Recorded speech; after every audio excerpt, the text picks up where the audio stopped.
Wow, we did our first transition, got everybody on screen pretty seamlessly. Yay! Really excited to have this conversation with you all. It has been a year like nobody could have expected, with so many different things happening. And I'm excited to kind of jump in and see how you are working through it and how you're working through it in your companies. But let's start first with just, can you say a few words about you, what you do, and what's one thing that you have learned in 2020 that you'll take into the future of your work? One thing that you learned differently this year that is a good thing you can take into the future. So, Sonja, you want to start? Sure. So let me remember the prompts. It's what do I do? Or what am I taking away? Yeah. So I lead diversity and inclusion at Asana. For those of you who don't know, Asana is a work management platform that allows teams to work together and really keep track of what they're doing. And I manage and lead our diversity and inclusion functions, really thinking about how are we creating a thriving and inclusive workplace for all employees so that everyone can do their best work. I think the biggest thing I'm taking away from 2020 is two things. One is taking care of yourself means that you can do this work effectively. Because if you are operating from an empty tank, you're not able to do this work because it is challenging. It is relentless, it's required. And secondly, that people are hungry for change. And when you build trust and when you build relationships, it creates such an easier platform for that work to happen, but you have to be doing that work constantly and consistently, else it's just window dressing. Those are my two big takeaways. Yeah. I'm going to pitch it to Daisy. Thank you, Sonja. Hi, I'm Daisy. I am Chief People Officer at Vice Media Group, and I joined in May. I am responsible for our global people and culture practices across 30 countries, 2,400 employees, and 5 lines of business, including news and a creative agency and TV. And one of the things I've learned this year is that you can interview and get a job during a pandemic. I have never met my boss or my teams, quite frankly. I joined after. And I guess in line with that is just the power of community, which I think we've all known it. And I think right around the beginning of the pandemic, we all went into this frenzy of like Zoom cocktail hours and Zoom this and Zoom that.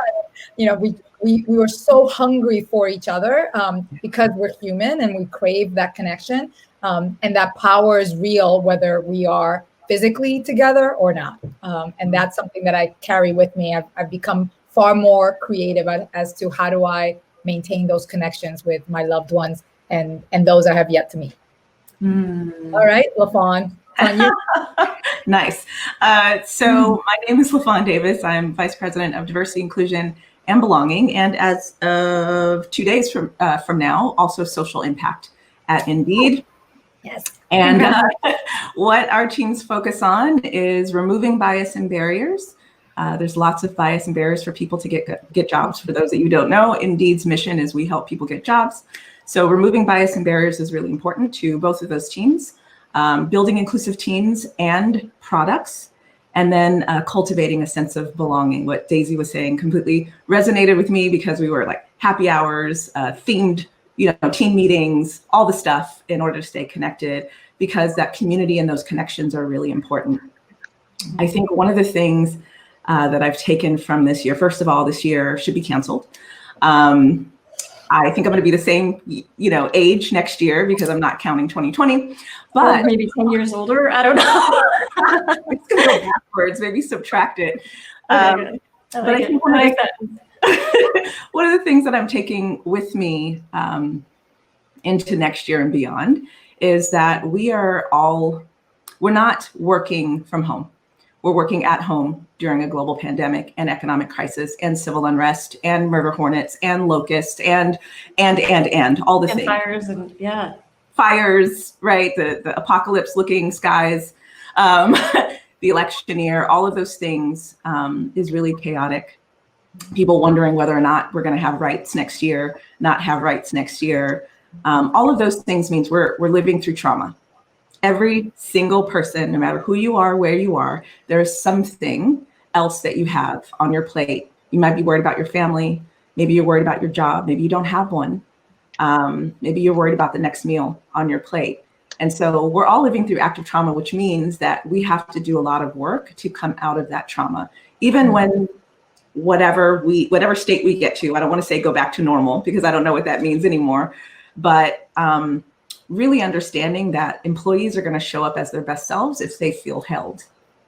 So creating spaces where there are healing hours and spaces to share stories and to feel the feelings is really important in order to come out of that trauma.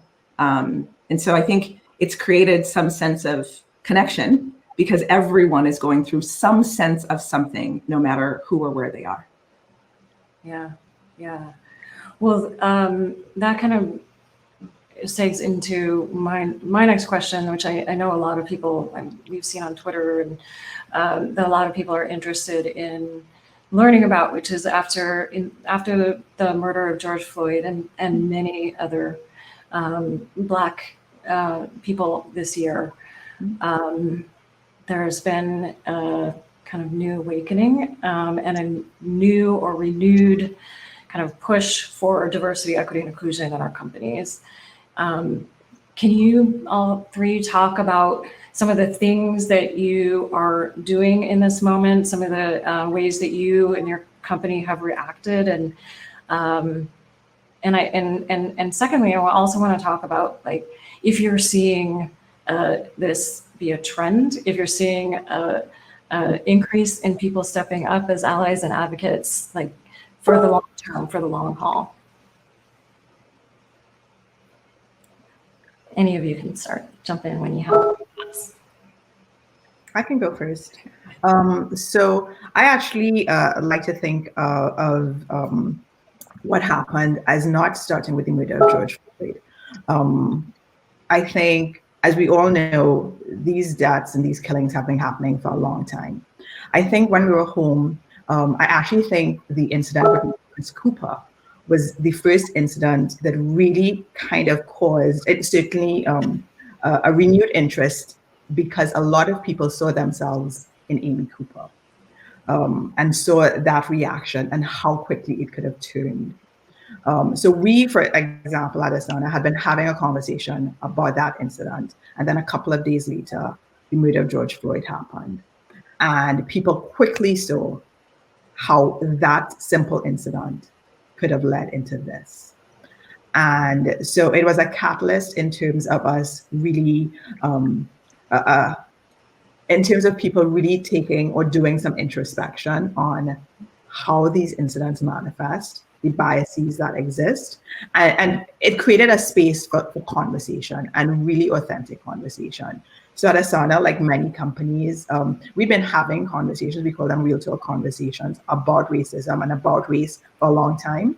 It was easy for us to then have another conversation about this is how it's showing up, and to change that conversation in what was it about this incident that caused you to care.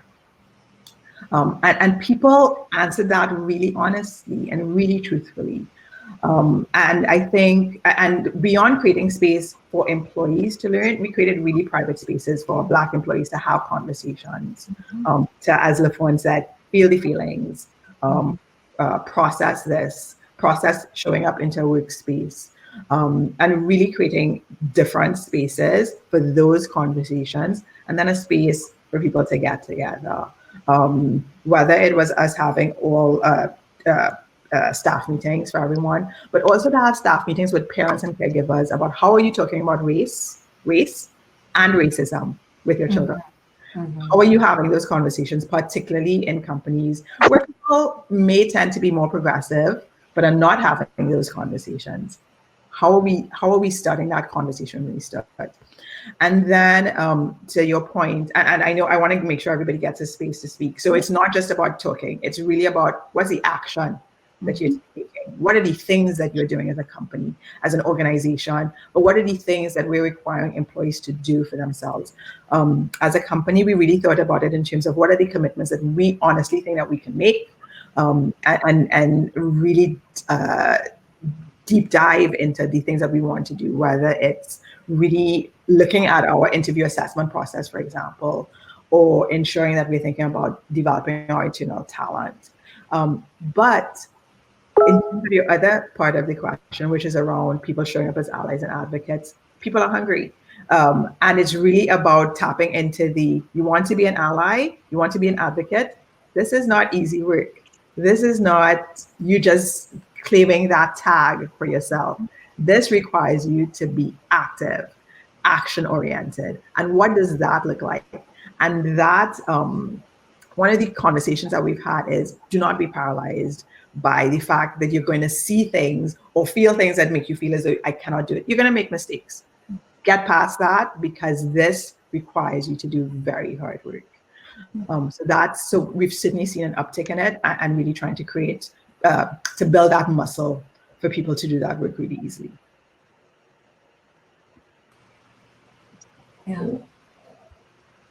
Yeah, I can follow up and say it's similar to what you're doing, Sonja. I think we advise, like many other media companies, were immediately impacted after the George Floyd murder for a host of reasons. One, because we were reporting on it. And this was my first time working for an organization where immediately I'm having to think about the safety and protection of employees who are out there doing the business of journalism and are in danger because they're doing the business of journalism. And if they are Black and from other marginalized communities, also feeling the compounded trauma of doing the business of journalism at these moments. So there was that, and then there was the immediate reaction to the social blackouts, if you will. And for us, one of our businesses, Refinery 29, that was one immediate impact, across a myriad of others as well. And this was just me weeks into the job. And so we very quickly responded by responding, not reacting. And that was one of the things that I reminded my teams all the time. We're not going to react. We're going to respond thoughtfully. We're going to address the pain points. We're going to confront what needs to be confronted, and then we're going to do the work. But before we do the work, we have to figure out what we're trying to solve for. And we have to figure out where the gap is, what was known, what wasn't known, what was tolerated, what wasn't tolerated, all of that.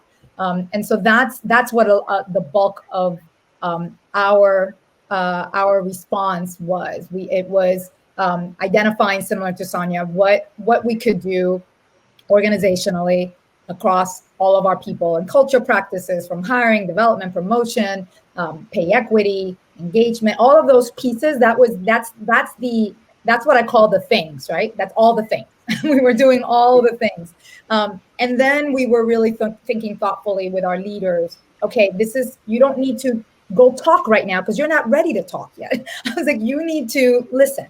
You need to sit in discomfort. You need to hold on to all of the different truths that you're hearing right now and not claim your own as it. So it's been that kind of work, and I can talk a little bit more in detail. But that was the immediacy and the allyship piece. I will say this because it's one of my favorite examples. And I think we all work for amazing organizations with amazing human beings. But we launched a listening series to really get to the heart of what our employees were experiencing. And there was a listening series session that was in Europe. And when we started speaking, one of the white women said, we were going around the squares, right? Asking everybody to speak if they wanted to. And one of the white women said, I'm going to share this, but then I'm going to step back and create space for our BAME employees. And that's Black, Asian, Middle Eastern. That's the language that's used outside of the US for BIPOC. I'm going to say this, and I'm going to step back. And she didn't call herself an ally. She didn't have to be, but in that moment, she modeled what it's like to create space for others and for others to do the same, and to just not really care about her comfort, but really the comfort of others. And I'm starting to see a lot more of that, which is giving me a lot of hope. That's awesome. All the things that Sonja and Daisy shared. I think the trends that you asked about, Melinda, are there are two trends. Yes, allyship, but also lots of companies looking for, people to do D&I work. Yes. And the interesting thing is that they're looking for people who have done it for 10, 15, 20 years, which is ridiculous. I know. Some of those job descriptions, I'm like, wait, no, that doesn't fit. I'm like, I'm pretty sure I know all of them who have been that long, right? And so, companies need to really take a look at people who can bring the skill set, who maybe have been doing work in different ways, in order to help drive D&I in their company. But we have a few things that we did at Indeed, and it's actually advice that we give for our client companies as well.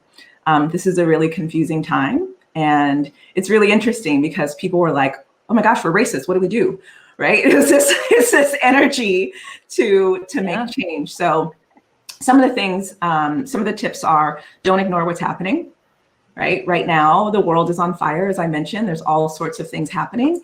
But just sticking your head in the sand and acting like business as usual is the worst thing you can do to your employees. They are your greatest assets. And if you aren't making the space, they will find a company that is, right? They're watching. And if they're a job seeker looking at your company, they're looking to see what you're doing beyond your Black Lives Matter statement.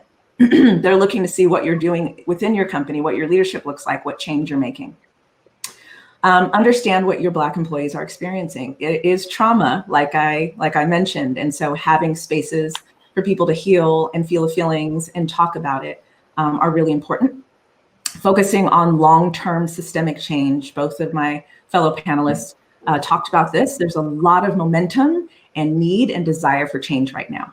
So it isn't just about making a statement of support or donating to a cause one time. It's taking a look at your systems. How do you hire and grow your employees? Do you, what are you doing with succession planning and talent reviews and other processes that already have built-in biases? Is equality part of your core values? Are you actively working towards change? And what are you doing? What actions are you taking outside of saying we support whatever cause? Taking a look at your data related to diversity in recruiting and hiring, sharing it and being transparent. So I've been at Indeed for about 1.5 years, and we released our diversity data for the first time as a company in almost 16 years. I believe transparency creates accountability. So doing that as a company puts a stake in the ground. So you at least have to be accountable to yourselves as well as the public. Educating yourself. So all of the energy that allies have is wonderful, but the gift that you have is to educate yourself. Do not rely on those that are marginalized and oppressed to teach you what it means. And yes, it's going to be uncomfortable. And I encourage you all to sit in that discomfort. Welcome to the party, number one. But sit in that discomfort and understand what it feels like. Encouraging storytelling. So I believe that storytelling is one of the most powerful agents for change. People relate to stories that they find themselves in. And so if people don't understand what's going on or what's happening or how people feel, the more stories they hear, the more they connect with other humans, the more they understand other people's lived experiences, creates and increases empathy within your organization. Lastly, I'll just say, supporting employees more with funded resources. So whether that's psychologists, psychiatrists coming in, trauma experts coming in, we created space for allies because they came full force. There are managers who are like, I have somebody Black and somebody gay on my team. What do I do? I want to do the things. And I'm like, okay, so hone that energy, right? Hone that energy. And so we had to create kind of allyship training. We had to create allyship liaisons. So we have IRGs at Indeed, inclusion resource groups, same thing as employee resource groups, business resource groups. We had to create ally liaisons for each inclusion resource group. because there was so much energy, but we didn't want allies to take up space for communities that might need that private space to heal. So I think those are many of the things that any company can do when you find yourself in the middle of these traumatic events. You really have to realize that your people are your greatest assets. So how are you going to support them? Not just now, but long term. LaFawn, while we're on you, actually, so a lot of folks, particularly Black, Latinx, and Native people, and then also women are losing their jobs disproportionately during COVID. Can you talk about any trends that you're seeing on the Indeed platform? Anything that you're seeing and that's different this year? Absolutely. Well, I mentioned the increase for diversity professionals. It's crazy. Every company's like, we need someone to do the things. Because, just months before or last year, they weren't really thinking about this space, or were thinking about it in a very marginalized way. So there's been a big uptick in those kinds of roles. Also, so what Indeed has done is changed to video interviewing. Daisy mentioned that, being able to get a job in the middle of a pandemic via interview. That has actually helped some of the opportunity gap, because you don't have to arrange for childcare. You don't have to do the commute. It helps people to be able to just find a corner in the home if they can. And it makes it easier. If you need to have notes up because you process differently, if you need to have something else for you to be able to prepare differently for the interview, you're right there in your own space, being able to do that. It also allows for the process to go quicker, right? Because you're not having to travel around to meet different people or doing it at different times. You could do it all at once. Hiring events have been really big. So having people for one company just do a bunch of hiring events and move from application to interview much quicker than I think before. I think some of the issues that we have to watch out for, while that does help to shore up the opportunity gap, is there are communities that don't necessarily have access to great Wi-Fi, or there's bandwidth issues. Maybe they don't have the technology. Even though with the Indeed platform, we don't require you to go off somewhere into a different technology. You can do it all on the Indeed platform. Still, what if someone is in a position where they don't have a quiet corner in their home? What if they don't have a home? What if they don't have Wi-Fi?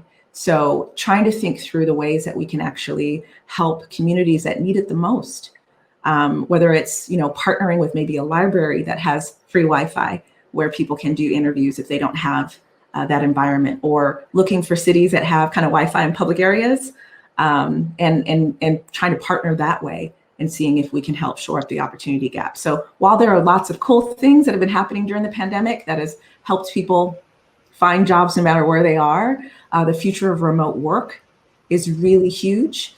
So one of the things that we rolled out in July was you could do #ready4work, which means you're ready right now. I want to be hired right now. That helped employers kind of find people who you can start tomorrow. And then also, a lot of industries are still hiring. There are some that have been decimated, and that is also why women have been disproportionately affected, along with Black and Latinx communities. But there are some that are actively hiring. So pulling all of those jobs to the top, making sure that people understand what they are, I think are some of the things that we've been able to do just at Indeed while we're going through this economic crisis. Awesome. Just realize the time is going super fast. So Sonja, I do want to ask you, when I first met you, Asana was pretty small, and it's consistently grown over the years. And a few days ago, it debuted on the New York Stock Exchange. Very exciting. What are a couple of things that you're thinking about as you are scaling, as you're public, and that whole change is happening? Yeah. I think for us, we've always viewed culture and building an inclusive culture as something that's core. We don't think of culture as something that's add-on, nor do we think that organizations should think of culture as an add-on thing that just happens. You have to be just as intentional about it as you are about the product that you're making, because we really And we hope that others think about it like that. We really think that if you're thinking about your people, if you're thinking about the processes and the policies that you're putting in place, that leads to better products, that leads to business success. But we also know that as a company, as we continue to grow and scale, things that we might have been able to do might not work. So for example, one of the things that we would do to recognize people when we were a smaller company was that we would give a stuffed animal, a narwhal, as a recognition. It would travel around the office. That's really easy to do when you're on 3 floors in one location. But when you're across 9 locations, you can't recognize people in that same way. So you have to think about what is the thing that you're trying to do. And that's how we think about it. What's the thing that you're trying to do? You're trying to recognize employees. Well, what's the different way that you can recognize employees?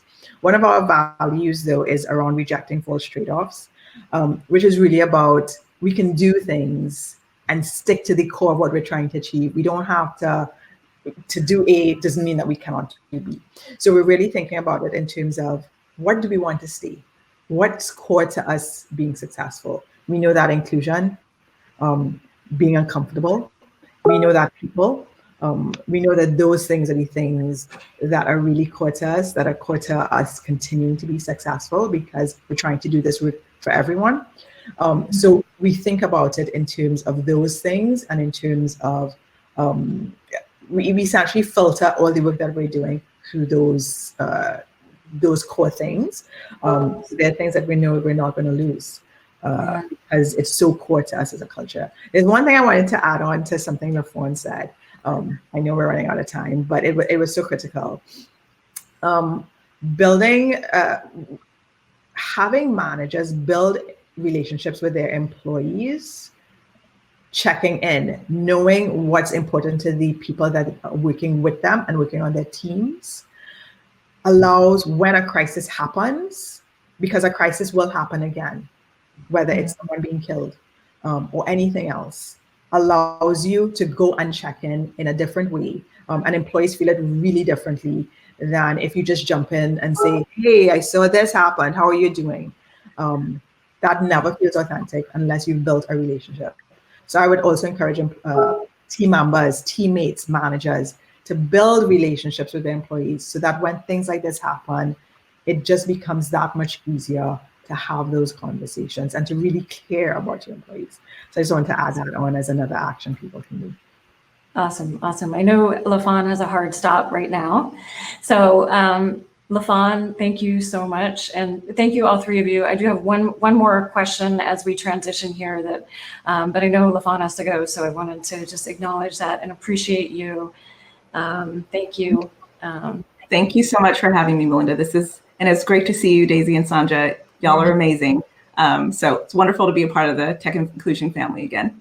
Yeah. Sonja and Daisy, if you look down at, you can see the questions. And so if you have any extra time after this panel and you can answer any of the more questions, that would be awesome. Just Daisy, really quickly, there's a one that's been upvoted several times. So we're over time, but I just want to address this from Timothy. What progressive actions can an individual like me, who's not a manager or decision maker, take to catalyze the change we want to see? Just like a couple of top things, really quickly. You have far more power than you think. This is, the world is looking at this in a way that they haven't before. And so I think that the first thing that I recommend to all employees, and I manage our community resource groups, which is our version of employee resource groups, advice, media group, is, listen, speak up.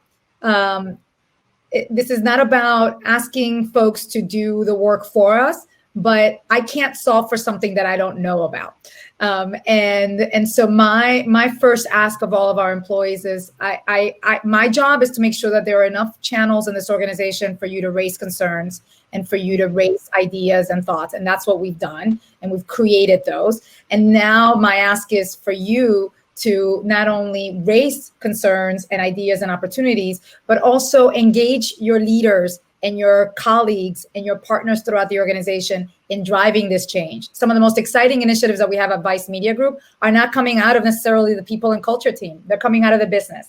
They're being led by the business. They're looking at the way that we are engaging with our clients and saying, wait a second, if we say this about our values internally, then this is the conversation we should be having with our clients. And this is what we should be doing. And because they're embedded in the business, who else but them to be able to drive that work and to challenge perceptions and to challenge ideas and to simply be the person in the room in a thoughtful way that says, what voices are missing from this conversation? What ideas have we not considered? Who else should be part of this decision making? I think that those are ways that you can start shifting the way that people think and behave, and you can do it in a way that's productive so that you start changing the conditions for change, one conversation and one action at a time. Awesome. Awesome. Thank you. And Chris Bell in the chat talks about your diversity fatigue article. I think that is important too. And thank you both. I really appreciate you, and lovely to see you both. And thank you for doing all the work that you do. Thank you, everyone. Take care. Thank you.